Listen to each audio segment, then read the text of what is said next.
नमस्कार, आप देख रहे हैं टीवी न्यूज। मैं हूं आपके साथ नेहा और आज हम इस बुलेटिन में देखेंगे चैंपियंस ट्रॉफी हारने के बाद कंगाल पाकिस्तान पर आई मुसीबत को।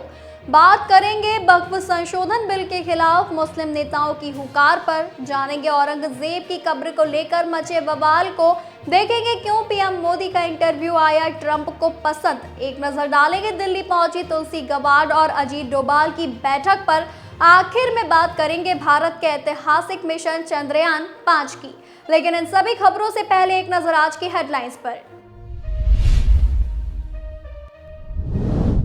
सोना 1048 रुपए बढ़कर 86,891 के ऑल टाइम हाई पर। 76 दिन में 11,729 दाम बढ़े। चांदी 1,363 बढ़कर 99,685 प्रति किलो हुई।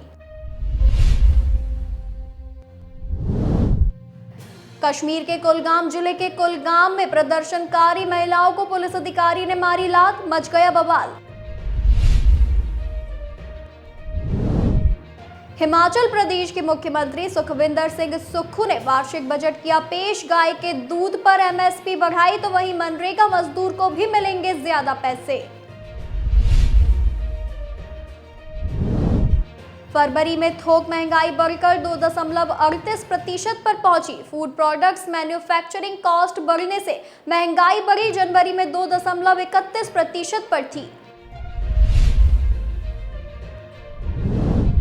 लुटेरों हत्यारों के नाम पर नहीं होगा अब कार्यक्रम। संभल के नेता मेला पर पुलिस सख्त। महमूद गजनबी के सेनापति मसूद गाजी की याद में होता था जलसा, अब लगाई रोक।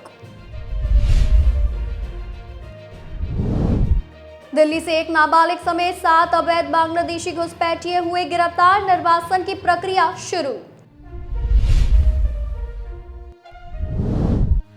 वहीं मध्य प्रदेश के विशेष पुलिस महानिदेशक सीनियर आईपीएस अफसर मनीष शंकर शर्मा का हुआ निधन। सीएम से लेकर केंद्रीय मंत्री ने जताया शोक।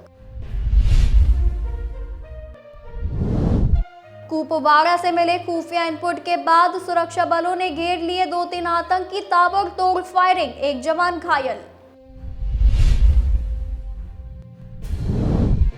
पंजाब के अमृतसर के खंडवाला में मंदिर के बाहर ग्रेनेड हमले का मुख्य आरोपी मुठभेड़ में ढेर। आईएसआई से कनेक्शन का भी दावा। गुजरात के राजकोट में एक बार फिर दिखा रफ्तार का कहर। कार ने 4 लोगों को कुचला। 70 साल के बुजुर्ग की मौत। मेरठ में नमो भारत ट्रेन को लेकर आई खुशखबरी। जल्द पूरा होगा सबसे बड़े स्टेशन का निर्माण। अयोध्या में राम नवमी पर रामलला के दर्शन के लिए जुट सकती है 50 लाख श्रद्धालुओं की भीड़। प्रशासन कर रहा तैयारियां। वहीं ये तो थी हेडलाइंस। अब चलिए बात करेंगे बड़ी खबरों की। तो 29 साल बाद अपनी मेजबानी में आईसीसी टूर्नामेंट कराना पाकिस्तान क्रिकेट बोर्ड को भारी पड़ गया। कंगाली झेल रहे पाकिस्तानी बोर्ड को आईसीसी चैंपियंस ट्रॉफी 2025 की मेजबानी से करीब 800 करोड़ रुपए का घाटा हुआ है। टूर्नामेंट का फाइनल 9 मार्च को हुआ था, जिसमें भारतीय टीम ने न्यूजीलैंड को हराकर खिताब जीता। पाकिस्तान ने सपने देखे थे कि उसे इस चैंपियंस ट्रॉफी की मेजबानी से अरबों रुपयों का फायदा होगा, लेकिन मामला उल्टा ही पड़ गया। टूर्नामेंट के लिए पाकिस्तानी बोर्ड ने स्टेडियम को सुधारने में करोड़ों रुपए खर्च किए, लेकिन उसे आखिर में 85% नुकसान ही झेलना पड़ा।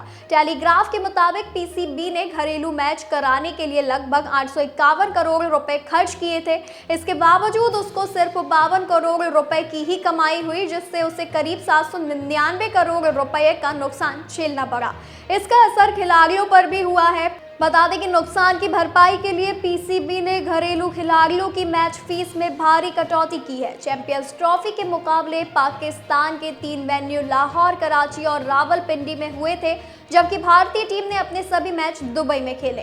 फाइनल भी दुबई में ही हुआ था। पाकिस्तानी बोर्ड ने तीनों घरेलू स्टेडियमों को ठीक करने में $58 मिलियन यानी करीब 504 करोड़ रुपए खर्च किए थे। ये पीसीबी के कुल बजट का 50% ज्यादा है। $40 मिलियन यानी करीब 347 करोड़ भारतीय रुपए टूर्नामेंट की तैयारी में खर्च किए गए। इतना कुल खर्च करने के बाद पीसीबी को करीब 52 करोड़ रुपए का ही फायदा हुआ। ऐसे में उसे टूर्नामेंट में करीब 85% नुकसान झेलना पड़ा। All India Muslim personal law board आज यानी सोमवार को दिल्ली के जंतर मंतर पर वक्फ विधेयक 2024 के खिलाफ विरोध प्रदर्शन कर रहा है। काफी संख्या में मुस्लिम समाज के लोग जंतर मंतर पर जुटे हुए हैं और वक्फ संशोधन विधेयक 2024 के विरोध में धरना दे रहे हैं। All India Muslim personal law board के अध्यक्ष खालिद सैफुल्लाह ने कहा है कि मुस्लिम पर्सनल लॉ बोर्ड ने देश के मुस्लिमों को जमाने का काम कर दिया है। मौलाना खालिद सैफुल्लाह रहमानी ने कहा कि हमारी ये लड़ाई सिर्फ वक्फ के बचाव की ही नहीं, संविधान को बचाने, जुल्म नाइंसाफी के खिलाफ लड़ाई है। इस लड़ाई को लंबे समय तक लड़ेंगे, सबको इंसाफ दिलाने की कोशिश करेंगे। जोर जबरदस्ती से कानून पारित होता है तो उसी अंदाज में जवाब दिया जाएगा। उधर सांसद महिबुल्लाह नदवी ने कहा कि मजहबी मामले में सरकार दखल अंदाजी कर रही है। वहीं मौलाना कल्बे जवाद ने कहा कि ये कहा जा रहा है कि ये तरक्की का बिल है, लेकिन मैंने ये कहा है कि सांप का बिल जहर भरा मुस्लिमों की बर्बादी का बिल है। मुस्लिम पर्सनल लॉ बोर्ड के प्रवक्ता कासिम रसूल इलियाम ने कहा है कि अगर बिल पारित हुआ तो किसान आंदोलन की तर्ज पर आंदोलन होगा। वक्फ बिल को लेकर अभी पटना और विजयवाड़ा में विरोध चल रहा है। अगर बिल वापस नहीं लिया गया तो इसी तरह अन्य सभी राज्यों में आंदोलन, फिर देश भर में जिला स्तर पर आंदोलन होगा। वहीं विरोध प्रदर्शन में पहुंचे AIMIM सांसद असदुद्दीन ओवैसी ने कहा कि हमारा काम विरोध करना है क्योंकि ये बिल असंवैधानिक है। ओवैसी ने कहा कि ये बिल वक्फ की जायदाद को बचाने के लिए नहीं है, बल्कि वक्फ की जायदादों को खत्म करने के लिए है। उन्होंने कहा कि इनकी नीयत खराब है, ये चाहते हैं कि दो समुदायों में दूरियां आ जाए। महाराष्ट्र के छत्रपति संभाजी नगर जिले में औरंगजेब की कब्र है, जिसे विश्व हिंदू परिषद यानी BHP की ओर से खत्म करने का ऐलान किया गया है। ऐसे में कब्र के पास स्टेट रिजर्व पुलिस फोर्स को तैनात किया गया है। स्टेट रिजर्व पुलिस फोर्स की कुल 2 टुकड़ियां इसमें लगाई गई हैं, जिसमें एक खुलदाबाद के मुख्य दरवाजे के पास लगाई गई है, जहां एक पुलिस बैंड को डिप्लॉयड किया गया है। दूसरी टुकड़ी को औरंगजेब की कब्र के पास नक्कार खाना दरवाजे के बाहर खड़ा किया गया है। इसके अलावा लोकल खुलदाबाद पुलिस को सिविल ड्रेस में बाजार कब्र के पास और ख्वाजा बुरहानुद्दीन बाजार के पास खड़ा किया गया है। 22 ख्वाजा दरगाह समिति के दफ्तर पर भी एक सिपाही गश्त लगा रहा है। स्थानीय पुलिस की टीम भी मौके पर मौजूद है। ऐसे में लोगों को चेकिंग के बाद ही कब्र पर जाने की इजाजत दी जा रही है। औरंगजेब को लेकर कई दिनों से बहस छिड़ी हुई है। विश्व हिंदू परिषद के राष्ट्रीय प्रवक्ता विनोद बंसल ने कहा है कि सोमवार को छत्रपति शिवाजी महाराज की जयंती पर औरंगजेब की कब्र का अंत होगा, जिसके बाद अब कब्र की सुरक्षा बढ़ा दी गई है। औरंगजेब के मकबरे का मुद्दा समय समय पर उठता रहता है। अब जब से विक्की कौशल की फिल्म छावा आई है, तब से ये मुद्दा एक बार फिर से गर्मा गया है। अब हिंदू संगठनों की ओर से औरंगजेब की कब्र को हटाने की मांग की जा रही है। फिल्म छावा आने के बाद से ये मांग और भी ज्यादा बढ़ गई है। विश्व हिंदू परिषद और बजरंग दल की ओर से न सिर्फ 17 मार्च को कब्र हटाने की बात की गई, साथ ही कब्र न हटाने पर बाबरी स्टाइल में कार सेवा करने की चेतावनी भी दी गई है। मकबरा फिलहाल भारतीय पुरातत्व सर्वेक्षण विभाग के संरक्षण में है और अब प्रशासन की ओर से कब्र की सुरक्षा भी बढ़ा दी गई है। अमेरिकी राष्ट्रपति डोनाल्ड ट्रंप ने सोशल मीडिया पर भारत के PM मोदी का पॉडकास्ट इंटरव्यू शेयर किया है। इसके साथ ट्रंप ने कोई कैप्शन नहीं दिया है। ये interview American YouTuber Lex Fridman ने लिया था। इसे रविवार को लाइव किया गया है। इस इंटरव्यू में PM मोदी ने ट्रंप की तारीफ की थी। उनसे पूछा गया कि आपने हाल ही में अमेरिका का दौरा किया और ट्रंप के साथ अपनी दोस्ती को एक बार फिर मजबूत किया। एक दोस्त और एक नेता के तौर पर आपको डोनाल्ड ट्रंप की क्या बात अच्छी लगती है? PM मोदी ने इंटरव्यू में साल 2019 के हाउडी मोदी इवेंट का जिक्र करते हुए ट्रंप के साथ उनके रिश्तों के बारे में बताया।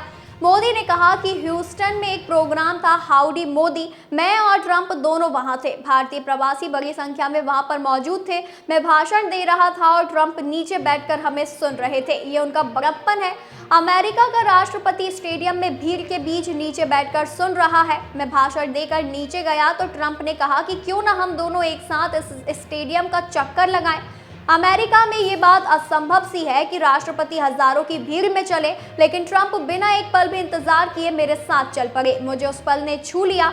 इस समझ आ गया कि ट्रंप के पास हिम्मत है और वो अपने फैसले खुद लेते हैं। दूसरी बात ये कि ट्रंप को मोदी पर भरोसा है। बता दें, पीएम मोदी ने बताया कि यह आपसी विश्वास का भाव था। ये बता रहा था कि हम दोनों के बीच मजबूत संबंध है। उस दिन मुझे ये दिखाई दिया। उस दिन मैंने राष्ट्रपति ट्रंप का जो रूप देखा वह शानदार था। राष्ट्रीय सुरक्षा सलाहकार अजीत डोभाल ने वैश्विक खुफिया अधिकारियों के एक सम्मेलन की अध्यक्षता की। इस मौके पर अमेरिकी राष्ट्रीय खुफिया निर्देशक तुलसी गबार्ड के साथ द्विपक्षीय चर्चा की। इस बातचीत में सुरक्षा चुनौतियों से निपटने में सभी ने सहयोग बढ़ाने के तरीकों पर ज्यादा फोकस किया। इस बैठक में अजीत डोभाल और तुलसी गबार्ड ने मुख्य रूप से खुफिया जानकारी शेयर करने और भारत अमेरिका वैश्विक रणनीतिक साझेदारी पर मिलकर कैसे बेहतर तरीके से काम किया जाए, इस पर भी चर्चा की गई। तुलसी गबार्ड भारत दौरे पर दिल्ली आई थी। ये ट्रंप प्रशासन के किसी बड़े अधिकारी की भारत में पहली उच्च स्तरीय यात्रा थी। सूत्रों के मुताबिक तुलसी गबार्ड और अजीत डोभाल की बातचीत काफी अच्छी रही। अमेरिकी राष्ट्रीय खुफिया निर्देशक और कनाडाई जासूस प्रमुख डैनियल रोजर्स भारत की ओर से आयोजित सुरक्षा सम्मेलन में शीर्ष वैश्विक खुफिया अधिकारियों में शामिल थे। इसकी अध्यक्षता अजीत डोभाल ने की है। इस मुद्दे पर विचार विमर्श बंद दरवाजे के पीछे हुआ। फिलहाल इस पर कोई आधिकारिक बयान नहीं आया है। ऑस्ट्रेलिया, जर्मनी, न्यूजीलैंड और भारत के कई दूसरे मित्र देशों के खुफिया प्रमुखों के सम्मेलन में भाग लेने की सूचना है। पिछले महीने गबार्ड ने वॉशिंगटन डीसी में प्रधानमंत्री नरेंद्र मोदी से मुलाकात की थी। माना जा रहा है कि अपनी चर्चाओं में खुफिया प्रमुखों ने रूस यूक्रेन युद्ध और मध्य पूर्व में संघर्ष सहित दुनिया की चुनौतियों पर चर्चा की। विशेषज्ञों के मुताबिक इस बैठक में हिंद प्रशांत क्षेत्र में सुरक्षा, आतंकवाद के लिए पैसे भेजने वाले संगठन और मनी लॉन्ड्रिंग जैसे मसलों से निपटने के लिए सहयोग चर्चा का अहम विषय रहा है।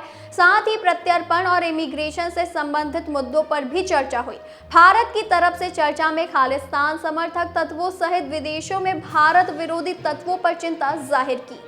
जैसा कि केंद्र सरकार ने भारतीय अंतरिक्ष अनुसंधान संगठन यानी कि इसरो को चंद्रमा पर स्टडी करने के लिए भारत के महत्वाकांक्षी मिशन चंद्रयान 5 को मंजूरी दे दी है। जी हां, आपको बता दें कि इसको लेकर इसरो के अध्यक्ष वी नारायणन ने जानकारी शेयर की है।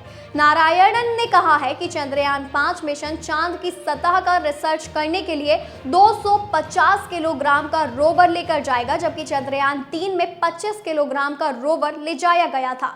बता दें कि चंद्रयान मिशन का मुख्य मकसद चांद की सतह का स्टडी करना है। चंद्रयान 1 साल 2008 में सफलतापूर्वक लॉन्च किया गया था, जिसने चंद्रमा के केमिकल खनिज और फोटो जियोलॉजिक मैपिंग की। वहीं साल 2018 का चंद्रयान 2 92% तक सफल रहा था, लेकिन आखिरी चरण में मिशन का सिर्फ 2% ही हासिल नहीं किया जा सका। हालांकि इसके बावजूद चंद्रयान 2 पर लाई हाई रेजोल्यूशन कैमरा भी सैकड़ों तस्वीरें भेज रहा है। बी नारायणन ने कहा कि चंद्रयान 3 मिशन चंद्रयान 2 का फॉलो ऑन मिशन है। इसका मकसद सेफ लैंडिंग और चांद की सतह पर घूमने की पूरी क्षमता का प्रदर्शन करना है। इसरो ने चंद्रयान 3 मिशन को सफलतापूर्वक लॉन्च किया है। इसके विक्रम लैंडर ने 23 अगस्त साल 2023 को चांद के दक्षिणी ध्रुव पर सॉफ्ट लैंडिंग की। वी नारायणन ने कहा कि बस 3 दिन पहले ही हमें चंद्रयान 5 मिशन के लिए मंजूरी मिली है। हम इसे जापान के सहयोग से करेंगे। चंद्रयान 4 मिशन को साल 2027 में लॉन्च करने की संभावना है।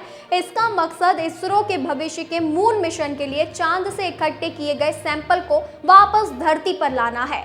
बता दें, नारायणन ने कहा कि गगनयान जैसे कई मिशन के अलावा भारत का अपना अंतरिक्ष स्टेशन यानी भारतीय स्पेस स्टेशन स्थापित करने की योजना भी बनाई जा रही है।